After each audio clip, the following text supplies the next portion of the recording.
In the year 1926, a quiet set of notes began appearing in scattered records across the English countryside. They did not describe a place. They described a child, Christopher Robin. At first, nothing seemed unusual. He was described as calm, polite, imaginative. But over time, a pattern began to emerge. Not in what he said, but in how he behaved when he was alone. Neighbors reported that Christopher would often walk into the nearby woods by himself. He would sit for long periods of time, speaking softly, as if someone was answering him. At first, this was dismissed, just a child playing, just imagination. But the descriptions became more specific, too specific, because multiple people reported the same detail. Christopher was not just talking, he was responding. Before the wood, the area surrounding the family home was quiet. Endless green, thick forest, long stretches of silence broken only by wind moving through trees. The woods were known locally as the 100-acre wood. To most people, it was just a forest. But for Christopher, it became something else. He began spending more time there, less time with adults, less time speaking to anyone outside of that space. And eventually, he stopped distinguishing between being alone and not being alone at all. The first signs, the first concern did not come from what Christopher said. It came from repetition. He began mentioning the same names over and over. Pooh, Piglet, Eeyore, Tigger. At first, they sounded like imaginary friends, but there was something unusual.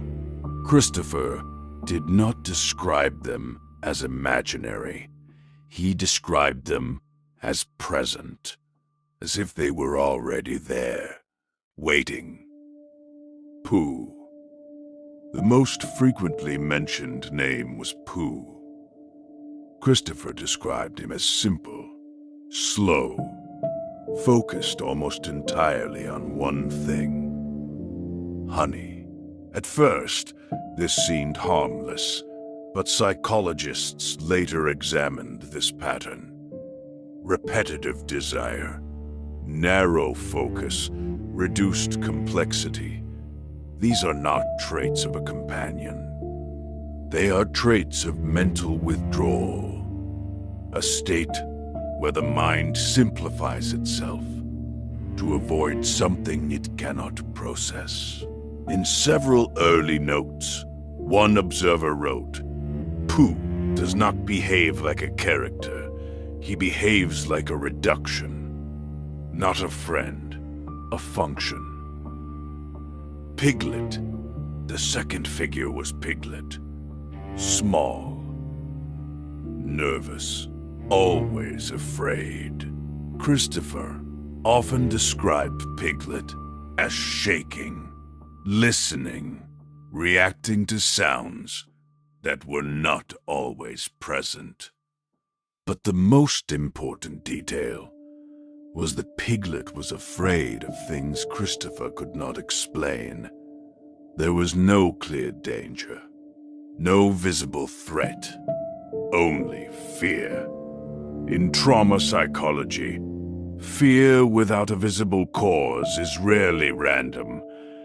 It is usually displaced, moved from something real to something safer. Piglet may not have been a character. He may have been a container for something Christopher could not name. Tigger. Then came Tigger. Loud, energetic, unable to stop moving. Christopher described him as constantly bouncing, never still, never quiet. At first, this seemed like a contrast to Piglet, fear versus energy. But in some psychological interpretations, they are not opposites. They are reactions, different responses to the same underlying stress. Some individuals freeze, others accelerate. Tigger may not have been excitement. He may have been avoidance, because when the mind keeps moving, it does not have to stop and remember Eeyore. But one figure stood apart. Eeyore. Christopher described him differently. Not playful, not exaggerated. Just tired. Slow speech. Low energy. A sense of something being wrong. Unlike the others, Eeyore did not distract. He did not escape. He acknowledged, which raises a difficult possibility. What if Eeyore was not broken? What if Eeyore was the only one responding accurately? The structure of the wood, descriptions of the 100-acre wood followed a pattern. There were no clear boundaries, no defined time. Events repeated. Paths led back to the same places. Days passed without progression. This is not how real environments behave. But it is consistent with something else. A contained mental construct.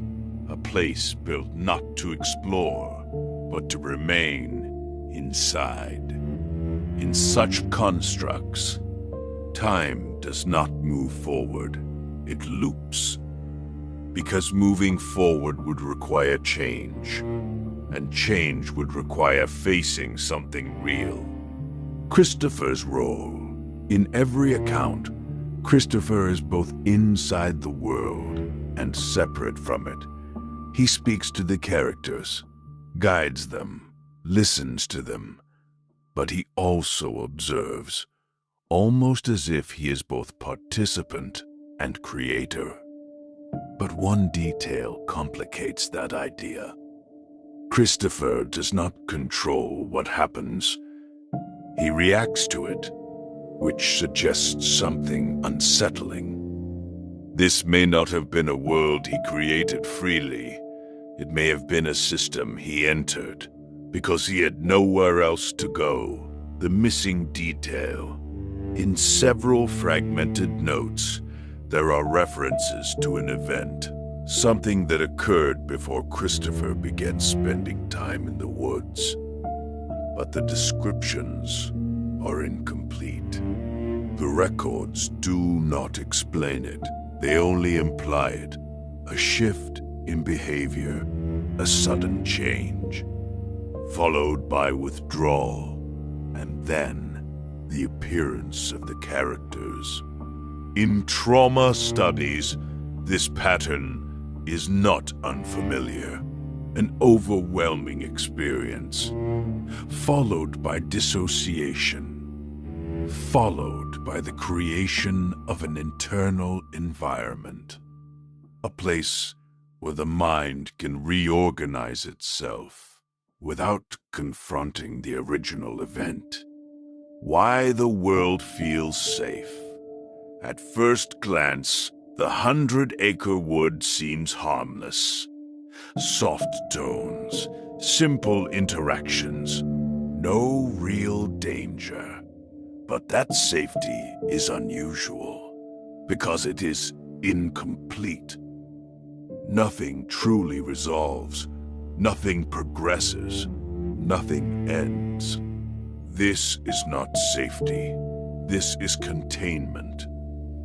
A controlled space where nothing can escalate, but nothing can heal. The final interpretation. Some researchers later suggested that the story of Winnie the Pooh was never intended as a fantasy. It was a reconstruction, a structured version of something that could not be expressed directly. The characters were not companions. They were functions. Pooh, simplification. Piglet, fear. Tigger, avoidance. Eeyore, awareness. And Christopher was the point where all of them connected. Conclusion.